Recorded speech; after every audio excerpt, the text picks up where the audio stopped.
도토리가 날개를 달고 떨어집니다.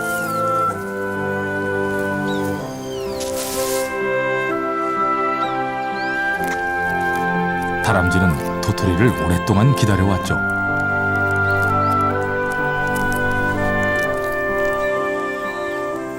도토리가 익어가면 참나무에는 수많은 생명들이 몰려듭니다. 먹이를 찾아 나선 멧돼지 가족과 겨울잠을 준비하는 반달 가슴 곰에게 작은 도토리는 큰 버팀목입니다.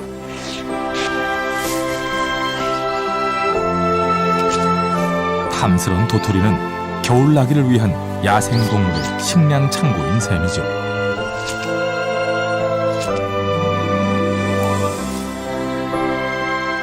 그 많은 도토리는 누가 다 가져갈까요?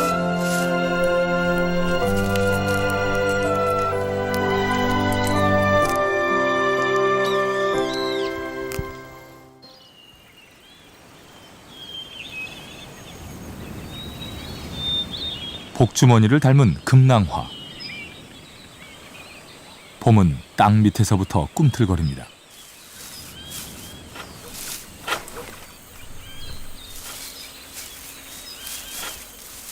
다람쥐가 보는 5월은 초록 세상입니다. 다람쥐의 집은 땅 속에도 나무 구멍에도 있습니다. 부드러운 잎사귀와 풀씨는 다람쥐의 밥입니다.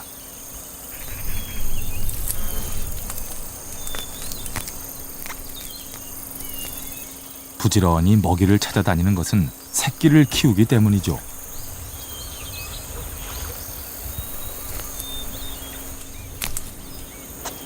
뺨주머니에 가득히 채운 먹이, 혼자의 몫은 아닙니다.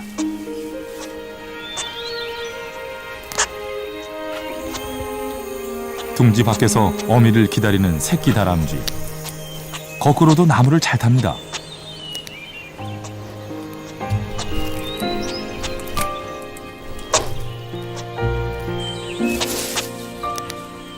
다람쥐 사형제의 둥지. 새끼들은 이곳에서 처음 젖을 먹고 눈을 떴습니다. 새끼들은 6주 동안 어미의 보살핌을 받으며 자랍니다.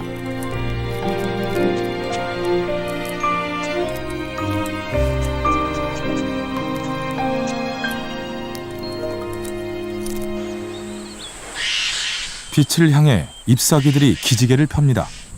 잎사귀는 나무가 양분을 만드는 유일한 곳이기 때문이죠. 올해 싹을 틔운 한살배기 신갈나무. 연한 잎과 낮은 키는 그의 나이를 말해줍니다.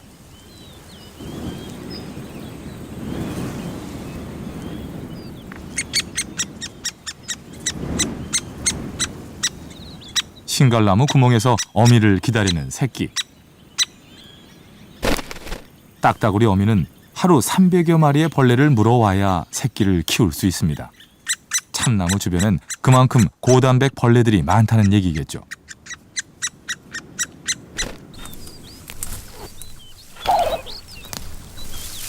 참나무 꽃과 잎사귀를 뜯는 청설모. 그런데 자세히 보면 아무 잎사귀나 먹지 않습니다. 뭔가 골라먹는 취향을 갖고 있는 것 같죠. 바로 애벌레가 붙은 잎사귀를 선택하는 것입니다. 애벌레와 잎사귀를 함께 먹는 쌈밥인 셈이죠.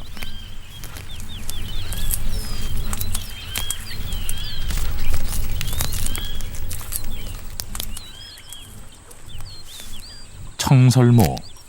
틈만 나면 몸단장을 합니다.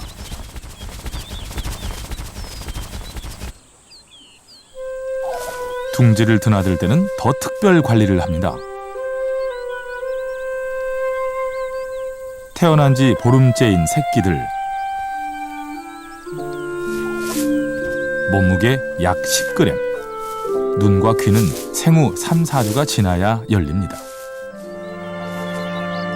발톱과 뒷다리는 제 어미를 꼭 닮았습니다.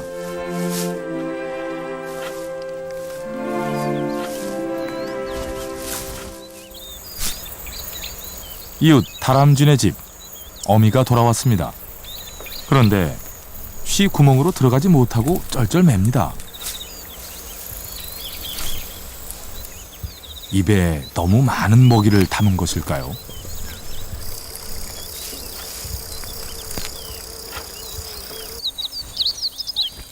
다람쥐 어미의 휴식.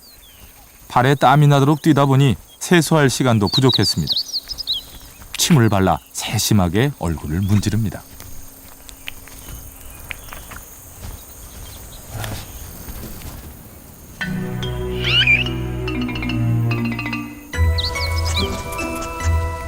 둥지를 낳은 다람쥐 사형제. 노는데 열중인 새끼들은 주변을 보지 못하지요.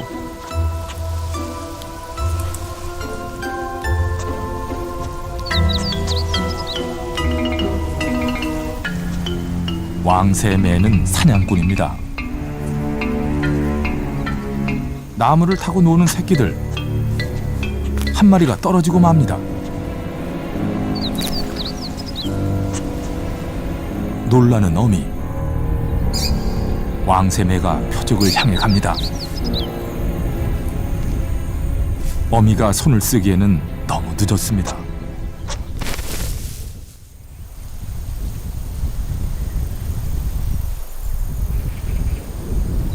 왕새매도 3마리의 새끼를 키우고 있습니다. 다람쥐를 잡은 왕새매. 사냥꾼 어미가 주는 먹이를 보면 숲에 먹이 사슬이 보입니다.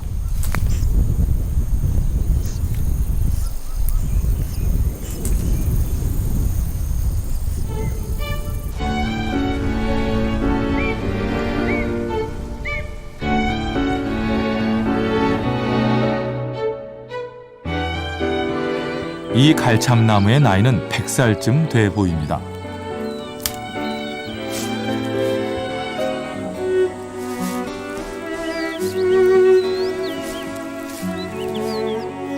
갈참나무 잎사귀가 헬리콥터처럼 떨어집니다. 자세히 보니 도토리도 매달려 있네요.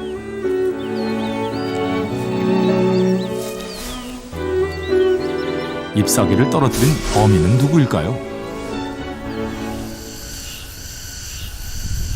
흔히 청설모의 짓이라고 생각하는데 아닙니다.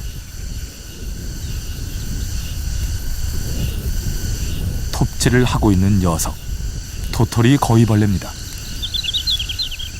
몸 길이 1cm, 손가락 굵기의 가지를 자르기는 쉽지 않죠.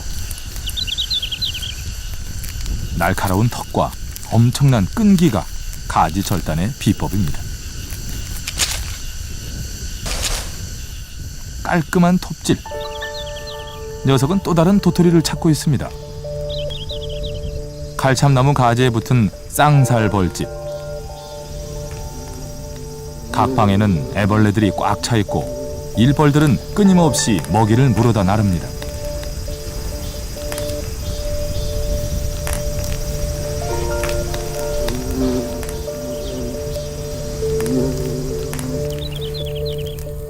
도토리 거위벌레가 위에서 이 가지를 자른다면 난리가 날 수도 있습니다. 작업 개시. 쌍살 벌집이 있는 가지를 자른다면 둥지는 땅으로 떨어지고 말겠죠.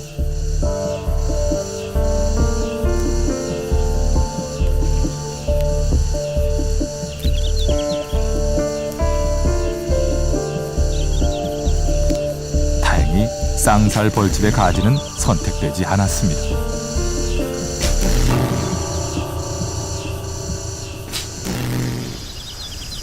참나무는 흔히 도토리를 맺는 6종의 나무를 말합니다. 늦게까지 잎이 붙어 있어 가을 참나무란 뜻을 가진 갈참. 잎이 작고 총알 모양의 도토리를 맺는 졸참. 깍정이가 각지고 집신에 깔아 신었다는 신갈. 도토리 묵으로 임금님 수라상에 올랐다는 상수리. 그리고 굴참나무, 떡갈나무가 있죠. 긴 주둥이를 가진 이 녀석. 도토리 거위벌레와는 조금 다르죠. 밤바굼이라고 합니다. 주둥이가 훨씬 길고 족보도 약간 다릅니다. 구멍을 잘 파고 도토리에 산란하는 습성은 같습니다.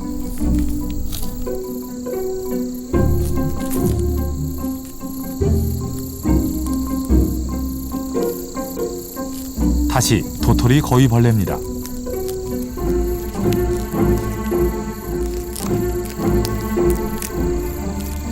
도토리를 차지하기 위한 싸움, 무기는 주둥입니다.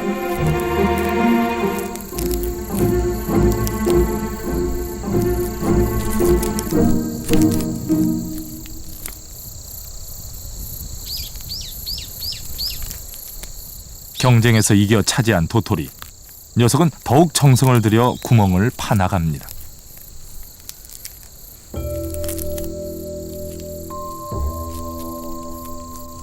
이때가 수컷이 암컷에게 접근하기 좋겠죠.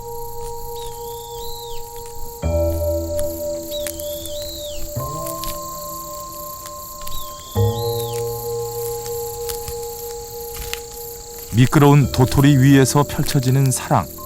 이 동안에도 암컷은 구멍 파기를 멈추지 않습니다.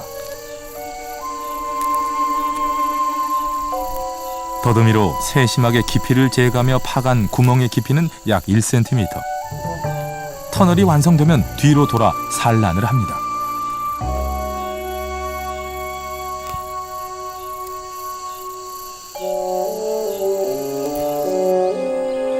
알은 일주일쯤 지나면 부화합니다.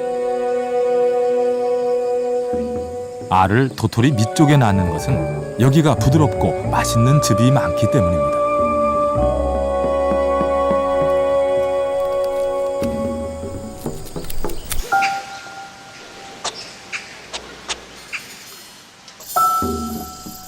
산란을 마친 도토리 거위벌레, 다음 작업이 남아 있습니다.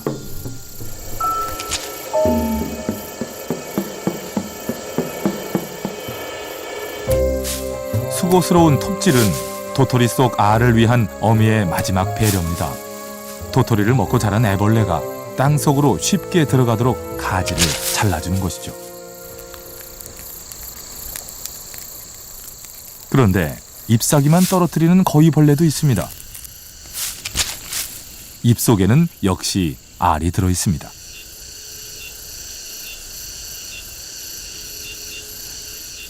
왕거위벌레는 잎사귀 재단사로 불립니다.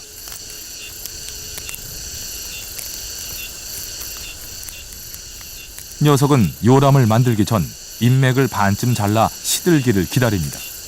그리고 잎이 부드러워지면 반쪽으로 접어갑니다.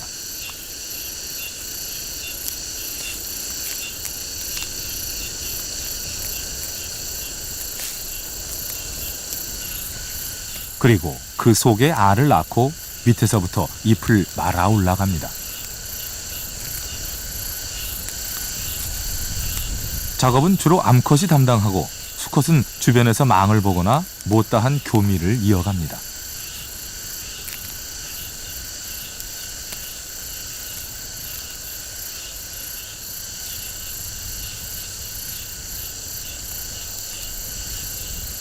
(20여 분간) 종횡무진 잎사귀를 누비고 다녀야 요람 하나가 겨우 만들어집니다.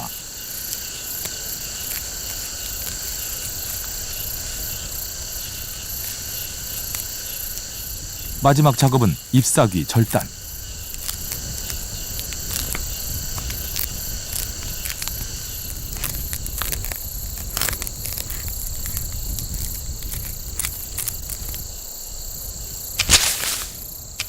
알은 잎의 보호를 받고 그 알에서 깨어난 애벌레는 잎을 먹으며 성장합니다.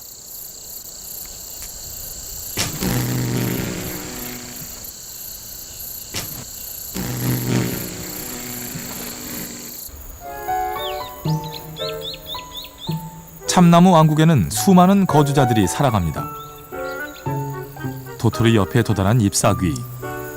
꽃처럼 보이지만 꽃이 아닙니다. 벌레 혹으로 불리는 참나무의 기형 조직입니다. 지난 봄 참나무 새순에 혹벌이 산란을 하자 나무가 자기 보호를 위해 만든 혹이죠. 참나무에서 벌어지는 기묘한 산란, 그리고 그 아래 기생하는 녀석들도 있습니다.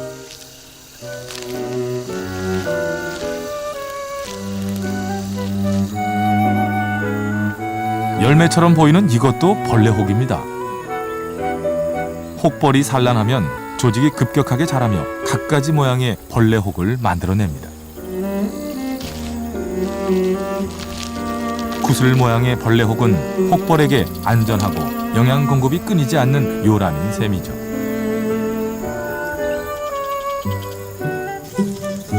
혹벌이 빠져나가고 나면 빈 요람은 개미 등 작은 생명의 은신처로 재활용됩니다.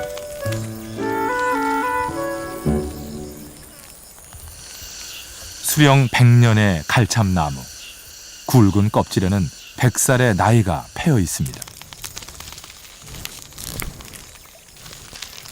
늙은 참나무의 품은 곤충들이 사랑을 나누고 목을 축이는 공간입니다.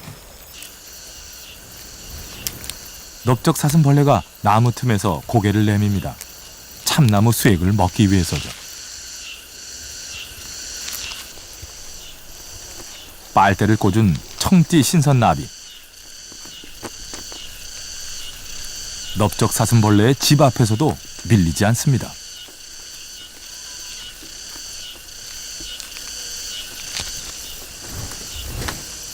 시큼한 냄새의 수액은 나무의 상처에서 만들어집니다.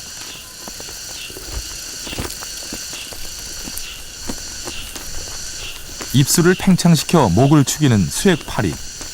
수액으로 꽉 찬 배는 금세 불룩해지죠.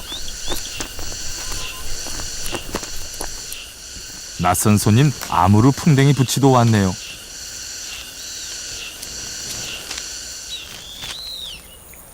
참나무에서 태어난 하늘소. 수액을 먹고 힘을 길러 여행을 떠납니다. 다시 참나무에 산란하기 위해.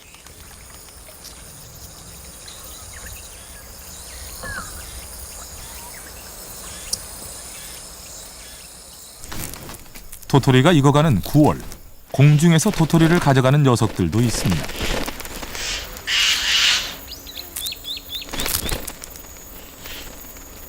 어치는 도토리가 익자마자 따갑니다.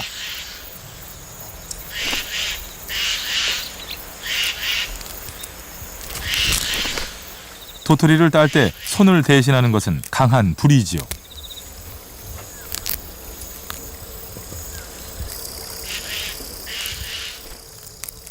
영리한 어치, 깍정이를 먼저 떼냅니다. 저장할 때는 그냥 가져가지만 먹을 때는 즉석에서 껍질을 까죠.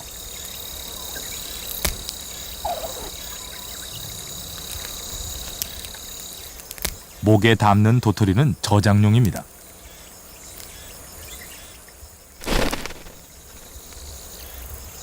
어치는 하루에 100여 개까지 도토리를 저장한다고 합니다. 전나무 틈새에 도토리를 숨기는 어치. 겨울 먹이가 없을 때를 대비한 준비입니다.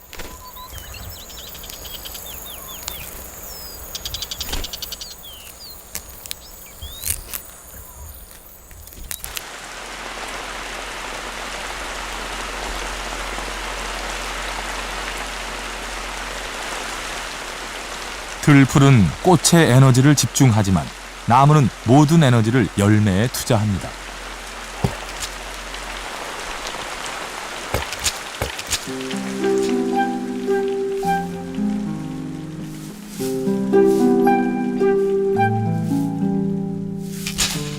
참나무는 이 순간 도토리의 낙하를 위해 지난 1년을 기다려왔는지 모릅니다.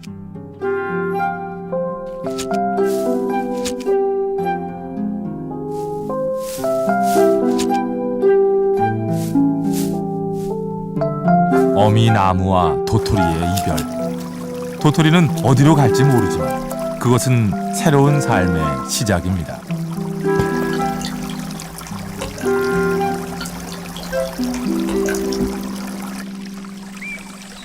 참나무는 한 해 동안 적게는 300개에서 많게는 10,000개까지 도토리를 생산합니다.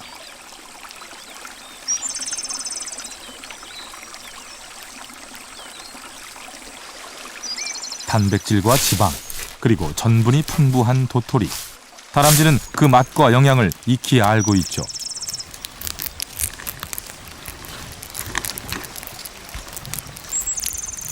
도토리는 탐나는 열매지만 크고 무겁답니다.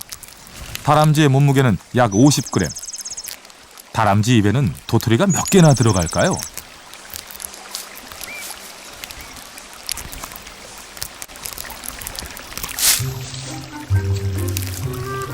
하나,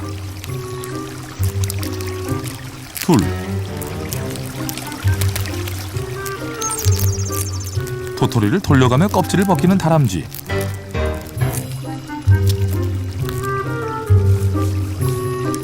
셋. 이번에는 껍질을 벗기지 않았습니다.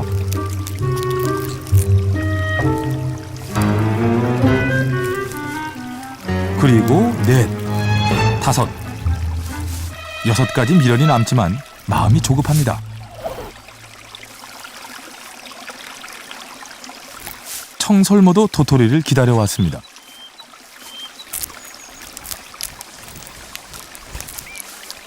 청설모는 다람쥐와 달리 운반을 위한 뺨주머니가 발달하지 않았습니다. 청설모는 저장한 도토리의 70% 이상을 기억하지 못한다고 합니다. 그래서 종자를 멀리 퍼뜨리는 숲의 일꾼 역할을 하기도 하죠.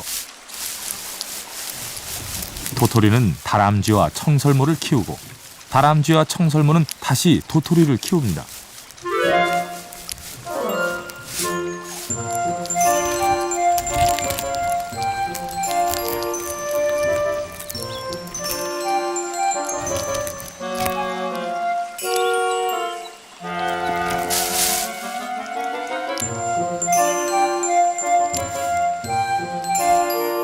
다람쥐는 도토리를 대부분 땅속 굴에 저장합니다.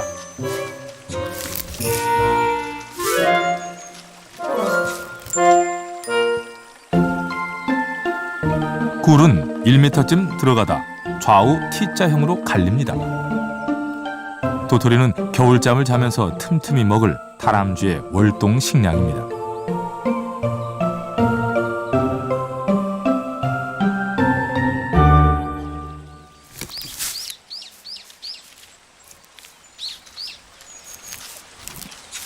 다람쥐는 굴을 드나들 때 매우 조심스럽습니다.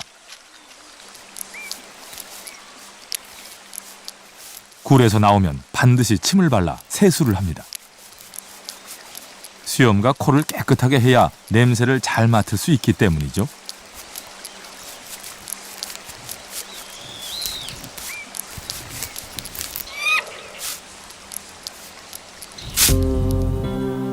천적의 등장. 자주 들락거려 들키고 만 것일까요?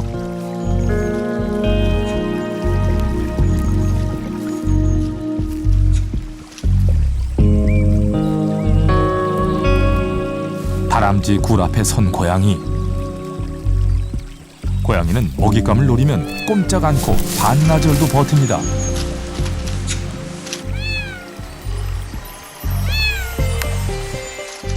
다람쥐를 잡은 고양이. 먹이는 새끼의 몫입니다. 도토리는 다람쥐를 키우고 다람쥐는 상위 포식자를 키웁니다.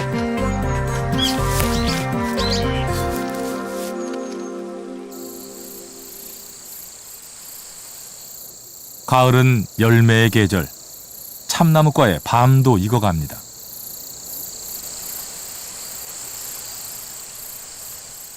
도토리를 따먹던 어치가 이번에는 밤을 노립니다.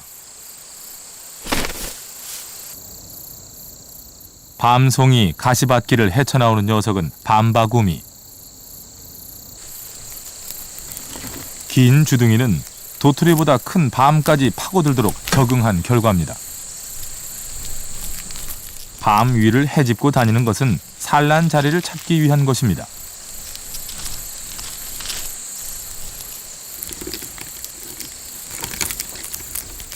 주둥이를 드릴 삼아 구멍을 팝니다.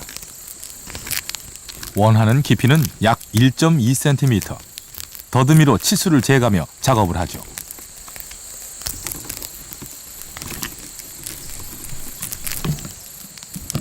구멍을 파다 미끄러지면 밤바구미는 죽을 수도 있습니다. 주둥이가 너무 길어 발이 닿지 않기 때문입니다.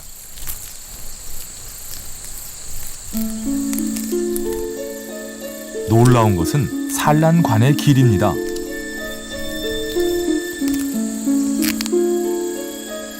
배에서 주둥이만큼 긴 산란관이 나옵니다.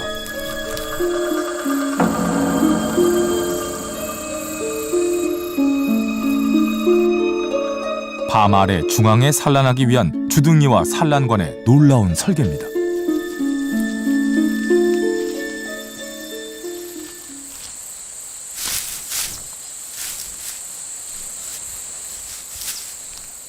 청설모가 밤송이 냄새를 맡습니다. 잘 익었는지 더 기다려야 하는지 한 번 코를 갖다 대면 금방 알아내죠.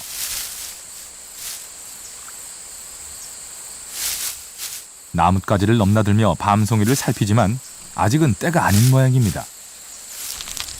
벌레가 먹었거나 썩은 밤은 거절입니다.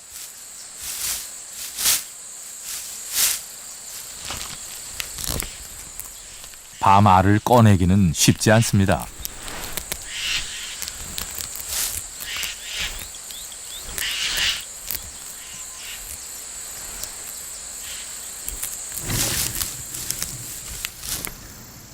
(20여 분) 거꾸로 매달려 작업한 끝에 겨우 밤알 하나를 얻어갑니다. 밤알을 꺼내는 것보다 쉬운 방법은 없을까요?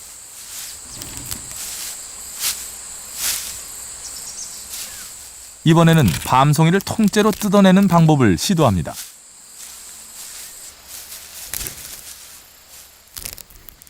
그러나 밤송이 뜯기도 만만치 않습니다. 가시가 입에 박히기 때문이죠. 그래도 밤알 빼먹기보다는 조금 수월한가 봅니다. 청설모도 밤 가시를 다룰 때는 조심스럽습니다. 슬며시 밤송이를 붙잡고 밤알을 빼냅니다.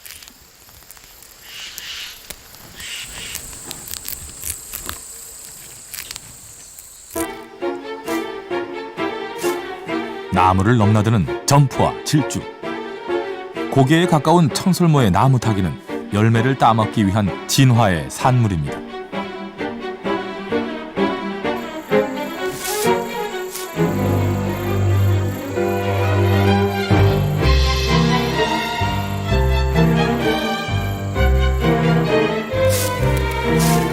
밤은 씨앗을 지키기 위해 가시와 껍질로 무장되어 있습니다.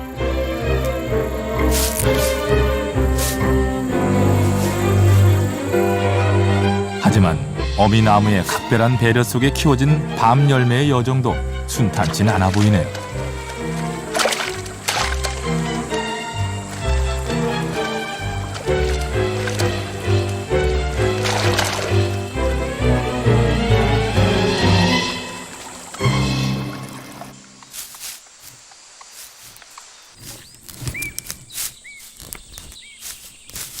밤이 떨어지면 숲속 동물들이 바빠집니다.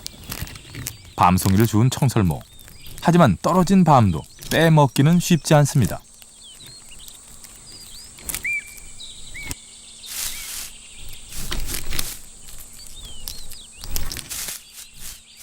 청설모가 뛰는 것은 저장 장소를 찾기 위해서입니다.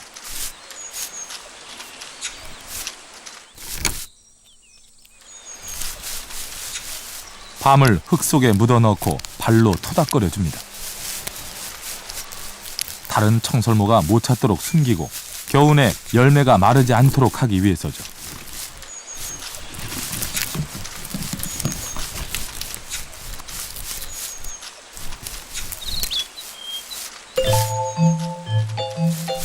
하지만 멀리서 이를 지켜보는 녀석들이 있습니다. 밤을 훔쳐먹을 생각이죠. 예민한 후각으로 땅을 뒤지기 시작합니다.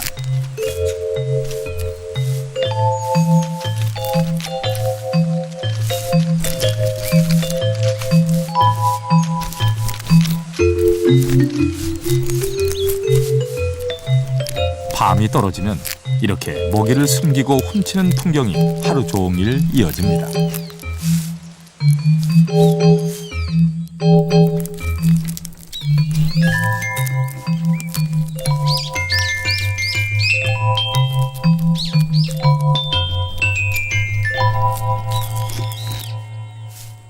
밤송이를 뒤집는 곤줄박이. 꿈틀대는 밤바구미 애벌레를 잡기 위해 왔습니다.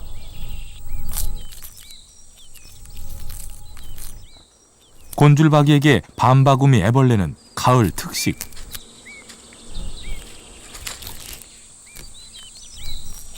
밤송이에는 나방 애벌레도 많습니다. 씨를 뽑아 밤송이 안에 은신처를 만들고 밤에 과육을 먹으며 살아갑니다.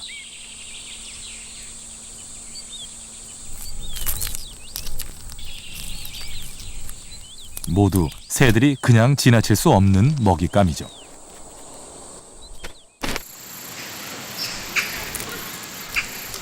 다람쥐는 제 힘으로 나무에 매달린 밤송이를 따기엔 역부족입니다. 대부분 청설모의 덕을 보죠.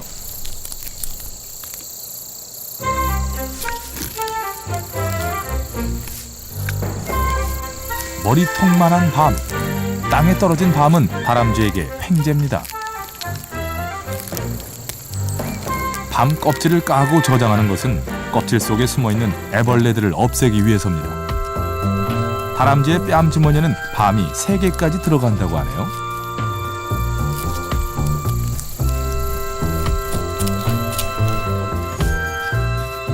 다람쥐는 겨울잠을 자기 전 지방을 비축하지 않습니다.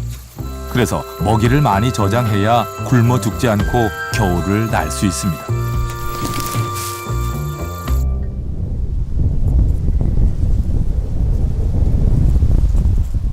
해발 1915m의 지리산. 이곳엔 반달 가슴곰이 있습니다.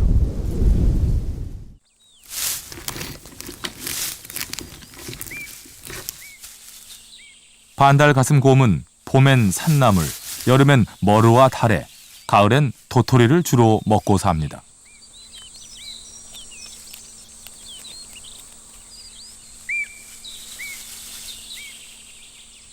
우리나라 생태계 정점에 있는 반달 가슴곰. 계절에 따라 이동 거리도 달라집니다. 여름엔 먹이가 부족해 하루 10km 정도 이동하고 가을엔 열매가 풍부한 곳에 오래 머무는 습성이 있죠.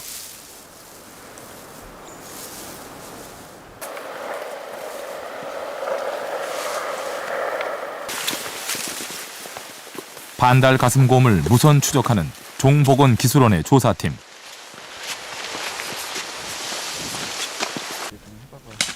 추적 중에 반달 가슴곰이 머물렀던 흔적을 발견했습니다. 조리대를 엮어 만든 탱이라고 불리는 반달 가슴곰의 잠자리. 여기 지금 27번 개체가 쉬었던 자리입니다. 지금 여기 지금 와서 보니까 뭐 오늘 하루 있었던 게 아니고 한 며칠 정도 있었던 것 같습니다.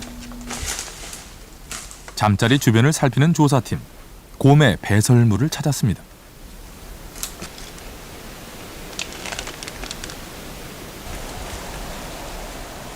무엇을 먹고 오렌지색 똥을 싼 것일까요?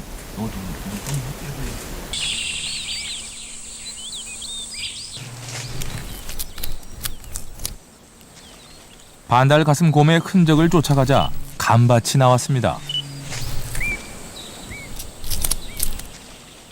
반달 가슴곰이 감나무를 타고 올라간 흔적도 보입니다. 지금 보니까 제 정상부에 지금 감 달려있는 부분까지 발톱분들이 계속 지금 나 있거든요. 그러니까 아마 저 정상에 있는 감을 먹기 위해서 지금 올라간 것 같습니다. 감나무에 남겨진 곰의 발톱 자국. 폭이 11cm인 어미의 것과 폭이 좁은 것이 있습니다. 이쪽에 보면 이게 폭이 좀 조그만한 게 있습니다. 이것은 지금 폭이 한 7cm 정도 되거든요. 폭이 좀 적은 걸 봐서는 아마 석기개체가 여기는 올라간 발톱분들인 것 같습니다. 주변엔 감을 먹은 곰의 흔적도 남겨져 있습니다. 치아 폭으로 봐가지고 큰 성체가 아니라 새끼 개체가 아마 이 감을 섭식하면서 난 자국이거든요. 반달 가슴곰은 왜 감을 찾아 산 밑으로 내려온 것일까요? 지리산에는 도토리의 결실량을 조사하는 트랩이 200개 설치되어 있습니다. 반달 가슴곰의 행동과 도토리의 관계를 연구하기 위해서입니다. 곰이 감밭에 온 것은 도토리가 부족했기 때문은 아닐까요? 올해는 도토리 흉년입니다. 잦은 태풍으로 도토리가 익기도 전에 다 떨어져 버렸기 때문이죠. 참나무 열매를 많이 섭취하느냐 적게 섭취하느냐에 따라서 겨울철 동면 시기가 좌우되고 행동 특성이 좌우된다고 할 수 있습니다. 연구 결과 도토리가 풍년일 때는 곰이 겨울잠을 자는 시기가 보름에서 한 달까지 늦어지는 것으로 밝혀졌습니다. 충분한 먹이 섭취로 활동성이 커지기 때문이죠. 곰은 가을에 정신없이 먹어 지방을 비축해야 겨울잠을 자는 동안에 새끼를 낳을 수 있습니다.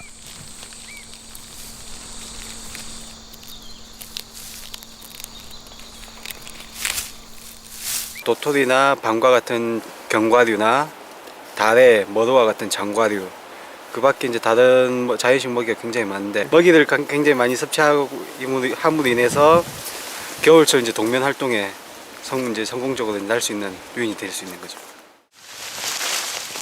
국립공원관리공단에서는 멧돼지의 행동권도 조사하고 있습니다.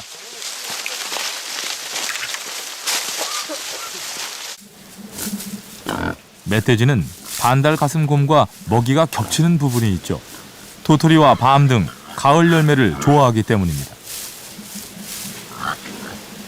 도토리라는 이름도 돼지가 먹는 밤이라는 뜻에서 유래했다고 합니다. 예민한 후각으로 경계를 하는 새끼 멧돼지들. 주변엔 무리를 이끄는 우두머리가 있습니다.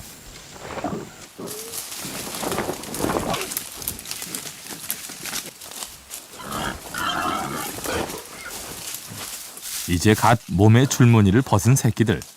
올해 태어난 녀석들입니다.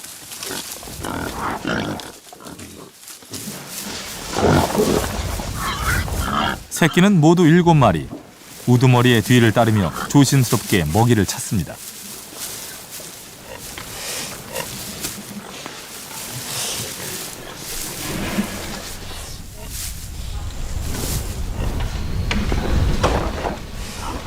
주둥이로 땅바닥을 훑어가면서 먹이를 찾는 멧돼지 가족. 낙엽 밑엔 도토리 등 가을 열매들이 숨어 있습니다. 산 기슭에서 멧돼지의 움직임이 감지됐습니다. 밤밭하고 이 숲하고 경계 부근에서 지금 아마 움직이고 있는 것 같습니다. 무선 추적기를 단 멧돼지는 곧바로 도망가고 근처 밤밭에서 다른 멧돼지가 발견됐습니다.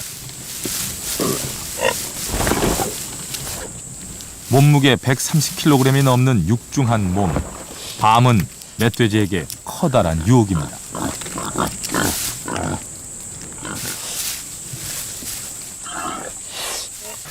두 마리가 한 마리는 왼쪽으로 한 마리는 오른쪽으로 이동을 한 흔적입니다. 오늘 아침에는 멧돼지가 지나간 자리, 밤을 으깨 먹고 껍질만 남겼습니다. 이렇게 버려놓은 월동 준비를 하기 위해서 가장 중요한 것이 가을 도토리입니다. 그만큼 가을 도토리의 결실량에 따라서 그 겨울을 야생동물이 어떻게 넘길 수 있느냐 부분이 되는데, 올해 같은 경우에는 도토리 결실량이 적어서 좀 야생동물의 어떤 우리 겨울 나기가 좀 걱정이 되는 부분이 있습니다.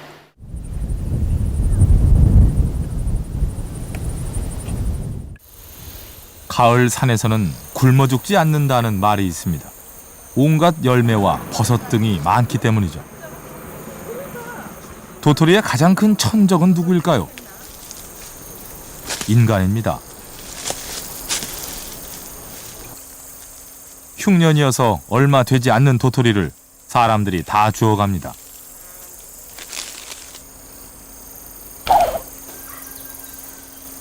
구기림 등에서 허가 없이 도토리 등을 채취하는 것은 법으로 금지되어 있습니다. 야생동물의 겨울나기를 위한 소중한 먹이이기 때문입니다. 하지만 많은 도토리가 무분별하게 포대기와 가방에 실려갑니다. 진짜. 숲속 열매의 주인은 누구일까요?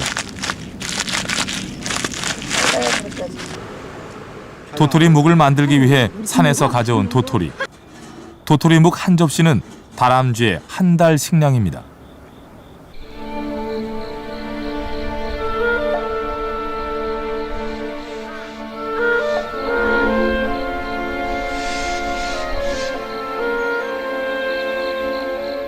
야생동물의 겨울나기는 추위와 굶주림과의 싸움입니다. 자연의 먹이가 부족할 때 야생은 인간의 영역으로 발을 들여놓기 시작합니다.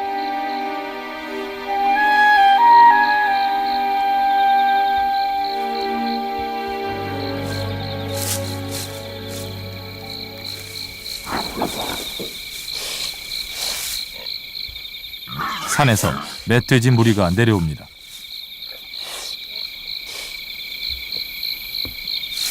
지난해 태어난 2살배기들. 몸무게는 약 70kg 정도 돼 보입니다. 멧돼지는 코가 단단해 불도저 역할을 합니다. 주둥이로 땅을 헤집는 것은 흙 속의 지렁이 등을 잡아먹기 위해서입니다.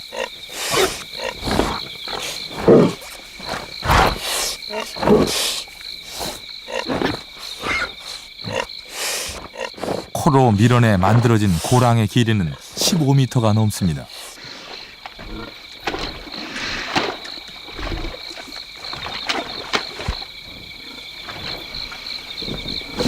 흙을 파고 들어누운 멧돼지. 멧돼지의 진흙 목욕입니다. 진흙 목욕은 털에 붙은 기생충을 없애고 몸을 식히는 기능을 하죠.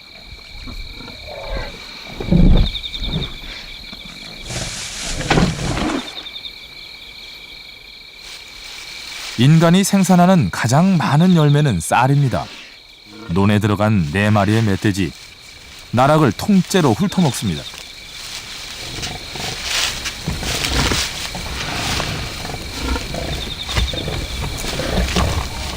멧돼지가 들어오면 수확전 벼들이 쓰러지고 논이 쑥대밭 되는 것은 한순간입니다.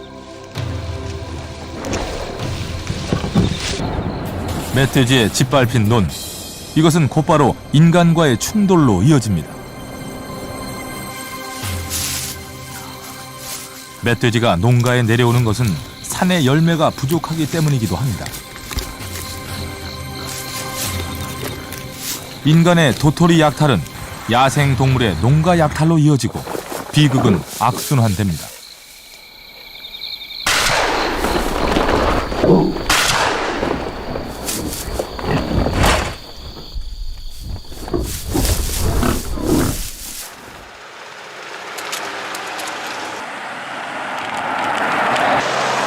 숲이 아닌 인간의 길 위에서도 도토리 쟁탈전은 벌어집니다.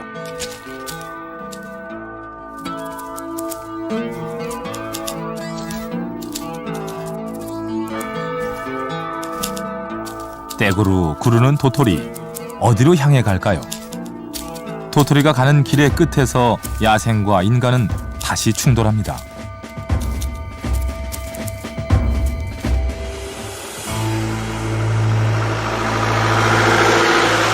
다람쥐와 청설모는 로드킬을 가장 많이 당하는 동물입니다. 도토리를 얻기 위한 마지막 여정은 길 위의 죽음입니다.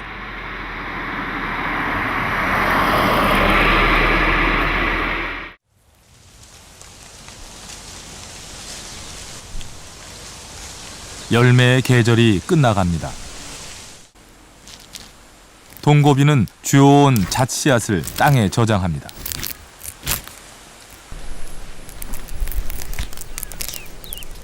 짱구 개미도 저장의 달인입니다. 저장성이 좋은 씨앗은 부스러기라도 기필코 옮겨갑니다. 집단의 힘으로 겨울을 준비하는 짱구 개미. 작은 부스러기들은 지하 3m의 굴로 옮겨져 그들의 왕국을 지탱하는 굴량미가 될 것입니다.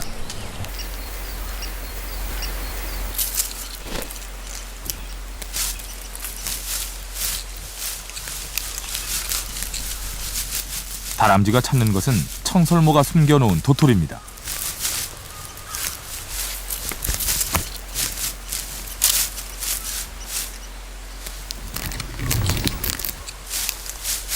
첫 겨울을 맞는 새끼 다람쥐들의 생존율은 50% 이하입니다.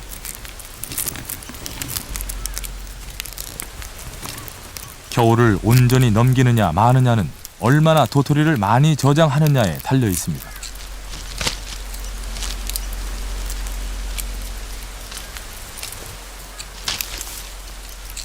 이번에는 다람쥐가 숨겨놓은 도토리를 청설모가 빼갑니다.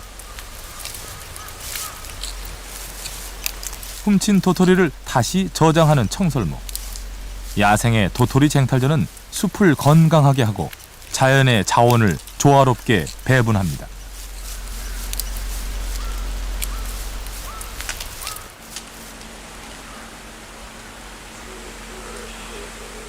다람쥐가 낙엽을 입에 한가득 채웠습니다.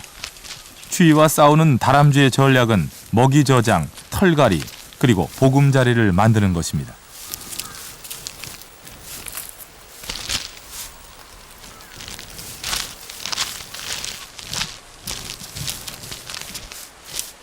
낙엽 더미는 다람쥐 굴에 따뜻한 이불이 될 것입니다.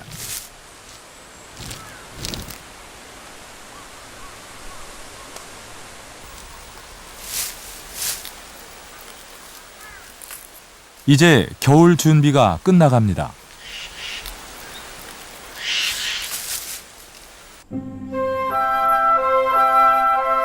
낙엽을 덮고 겨울잠에 빠져든 다람쥐.